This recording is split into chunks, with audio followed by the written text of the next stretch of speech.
everybody, I'm Logan Crawford, and this is the award-winning TV talk show right here on Ebru Fresh Outlook. You could call this presidential election season the year of the outsiders. Two men are serving as spoilers for the two political parties that seemingly seek to distance themselves from them. Despite being targeted by the media and even targeted by Fox News, Donald Trump shows no signs of losing steam, and Bernie Sanders is proving to be a headache for Hillary Clinton. He's even leading her, according to some polls, in the critical primary state of New Hampshire. Joining us in the studio now are historian Chris Kline of Westmoreland County Community College, political psychologist Dr. Bart Rossi, and political science professor Alain Sanders of St. Peter's University. Dr. Rossi, I'll begin with you. What's the headline of this week? Have I captured it already with Trump and Sanders still doing well? I think so, and I think in particular Trump, because his personality is so bizarre. I think Bernie on the other side appeals to people on the left who are interested in income inequality and all of that, but there's nobody that trumps Trump. I mean, he is by himself like entertainment. And I think it's bringing out, for me, which I like, is personality. And how important is his personality? And I do think a narcissistic personality here, he's playing it right. He's playing it to the people who like him and like an authoritative figure. That's working for him. I don't see him in the long run. I don't see him as a good candidate to eventually win, but he has some staying power, and he'll be around for a while. Alan, that's what strikes me about Trump as well, is that he makes everybody else seem dull and boring. Perhaps they're being credible and responsible, but next to him, they look like you're watching paint drying on the wall. Well, it's summer stock. It's showbiz, okay? And I think in the summer we need a little bit of entertainment. We need a little bit of light fare. And if you actually listen to Trump, he's actually doing exactly what he accuses the other candidates of doing, which is to be general, unspecific, not telling people what they really want to do. You listen to Trump, all he tells you is, believe me, trust me. He doesn't really tell you any specifics, and anytime anybody wants to ask him anything specific, he puts it off. But he's a showman. And in the summertime, that's what people want. It's like a summer replacement show. Most of those summer replacement shows don't make it into the fall schedule, by the way. When we get into the fall, we'll get into the realistic politics, and I think you will find that he will basically shrivel a lot more than we think he will. Chris, when you look at Trump, one of the things that he does very effectively is eviscerate people. If you hit him, he hits back twice as hard. And he also uses personal attacks, calling people stupid and losers and disasters and ineffective and pigs and dogs. And I don't want to sound like Megyn Kelly now, but he really insults people. But this is actually a tried and true political standard that you look way back in history, the things that opposing political opponents said about each other were quite shocking. Oh yeah, and this is the thing with 2016. It's, you know, we look at it and we think, oh, it's so different and it's so mean today and everybody's mean-spirited and all that, but it's actually kind of a historical trend. If we go back to, you know, look at the election of 1824 and 1828, you know, Rachel Jackson died because of some allegations that were come out between her and her husband and information related to their marriage. And I mean, we can go all through history and see how the nastiness that existed within the political cycles. And it's really nothing new. The difference is we know about it today, and it's immediately out there. We see it on live TV, and then it appears on social media, and it gets a life of its own. And that's what we saw after that Fox News debate with the issues you mentioned, Megyn Kelly, between Trump and Megyn Kelly. It was just kept going for almost the next week because it was one story after another, and every other news cycle picked up on it. Exactly. One thing, Doctor, I thought was unfair, and I don't want to get into it in too much detail because it's kind of unsavory, but he said Megyn Kelly was bleeding out of her eyes, bleeding out of her whatever. I thought that was a big leap to go from whatever to what he was accused of saying. Do you agree? Well, I think he lost a lot of women when he said that. It might be a leap, but I think he really should know how to use his words better. He seems to make a lot of innuendo, and he makes a lot of comments that really aggravate people, and he doesn't want to stop that. It's almost like it's part of his makeup, and I do find that objectionable. I find that at some point he goes over the line, then he backtracks, and he just really annoys people, but that annoyance does bring in those people on the far right who are angry, frustrated, they have contempt for the government. History probably has a lot of that going on, but we're seeing history again here because he's appealing to these people on the far right. I think a game changer, Alan, is Joe Biden. I think Joe Biden acting like a laughing hyena back in 2012 while debating against Paul Ryan was horrible. And when I looked at him then, I could never see him as president. But when you have, in my opinion, an unlikable potential nominee like Hillary Clinton running against a clown car of GOP candidates, Biden's starting to look like a credible candidate who might appeal to the moderates on both sides. Well, Joe Biden has a lot of appeal to a lot of people. In my mind, he conjures up Harry Truman. He's a Harry Truman-like figure, and like Harry Truman, could appeal to an awful lot of voters. But the problem with Biden is that many people will interpret a Biden candidacy and perhaps a Biden presidency as Obama's third term. And I think that's his real problem. I don't think people want an Obama third term. I don't think, certainly Republicans don't, but I think there's an awful lot of Democrats who are quite disenchanted with Mr. Obama on a whole range of issues, for not being forceful enough in certain areas and for being too forceful in certain other areas. So I'm not sure. I mean, he elicits and he gets a lot of sympathy from a lot of Democrats because he's much more serious than the caricatures of him in the press. But I think his real obstacle is a third term for President Obama, and I'm not sure that many people want to do that. Here's to play off of what you just said. Here's the thing with that. We go through historical cycles when we talk about presidential elections and what people want and what they don't want. And you say not want an Obama third term. It could be the same thing with Hillary Clinton because obviously she was an official in the Obama administration. But here's where I'm going with this. If you look at like the progressive era, for example, going through the early 1900s, what did Warren G. Harding campaign on? A return to normalcy.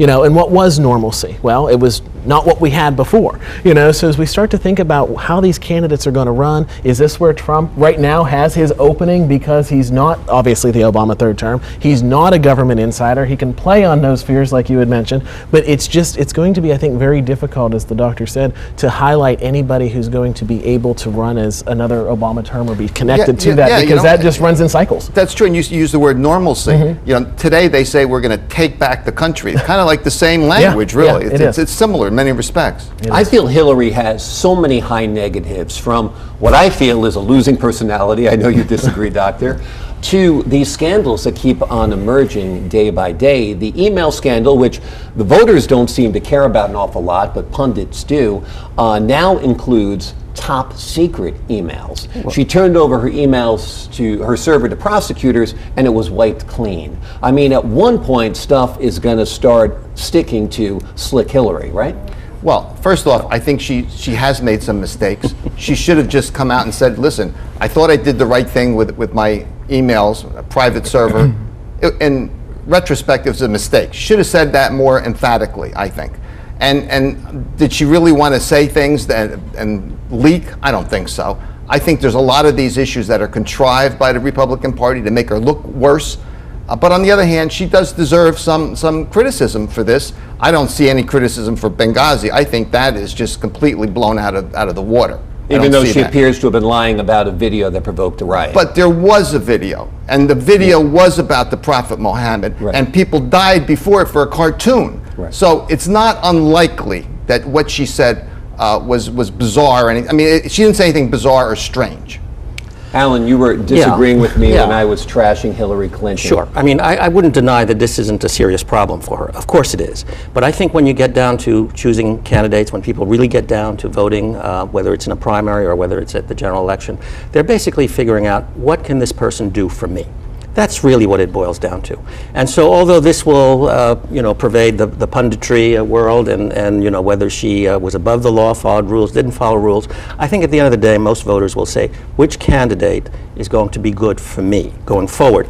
And she will be assessed on that basis. What about when Megyn Kelly turns to her and says, Paula Jones, Jennifer Flowers, Monica Lewinsky, you stood by a man who in many circles is viewed as a serial adulterer, perhaps a serial rapist. When the country asks you about family values, how do you say, by standing by this man, you stand with them for traditional family values? I think you can easily answer that by saying, you weren't there when I spoke to my husband privately about that. And that's the answer that She only needs to give.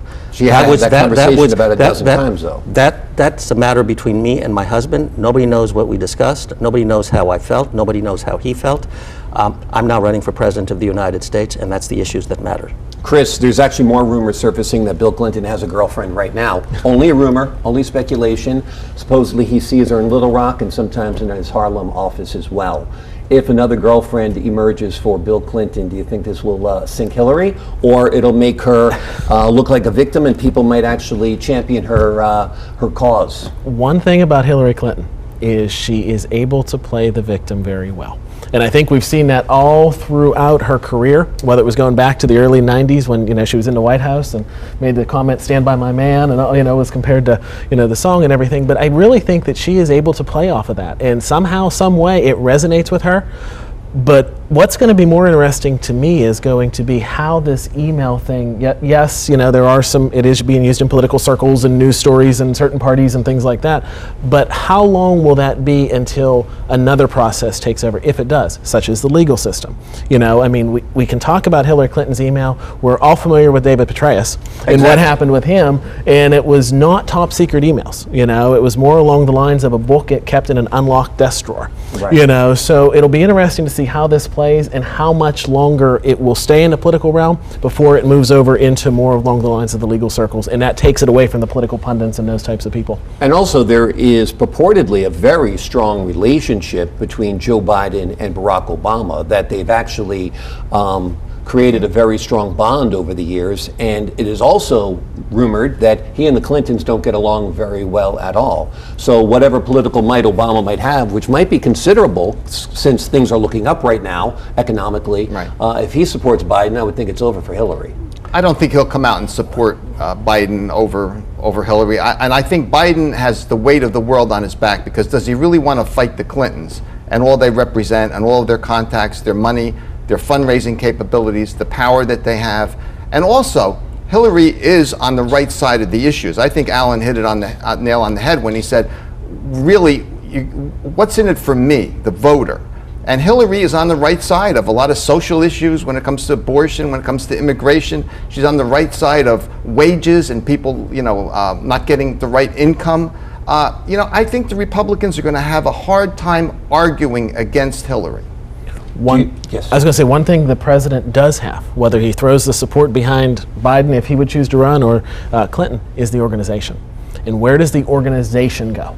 We saw how well he played on that in 2008 and how effective his organization was. It was replicated in 2012. Republicans still haven't completely grasped the whole concept of that Obama organization. So what will he do with that organization, or just free it up to do what it wants? But the message is also important. The Republicans have been spending the last 7 years or so saying no.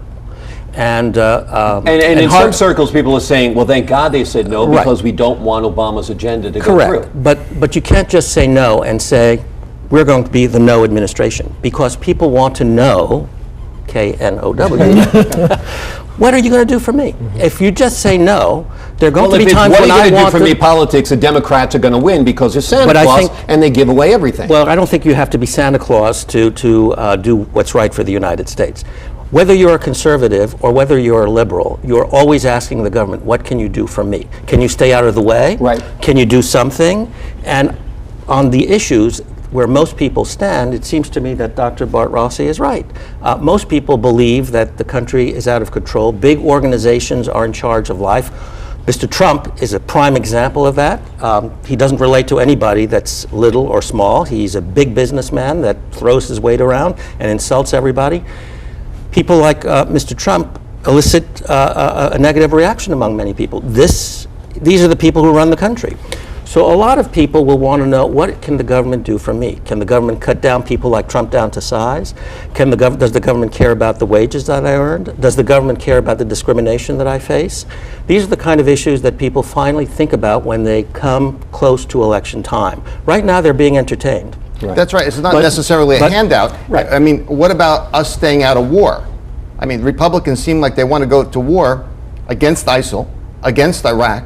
I mean, do we really want our soldiers over there? Most Americans, I believe, probably do not want to think that way. I'm going to So stop that's the you there problem. because we're out of time on this segment, but you raised very good questions that will, of course, will be debated and answered throughout the political season. Chris Kline, Alain Sanders, Bart Rossi, thank you for your time. We'll be back with these gentlemen as we discuss other issues making news, including our fine government's Environmental Protection Agency that just created an environmental disaster. That's right, Alan. More on that after this.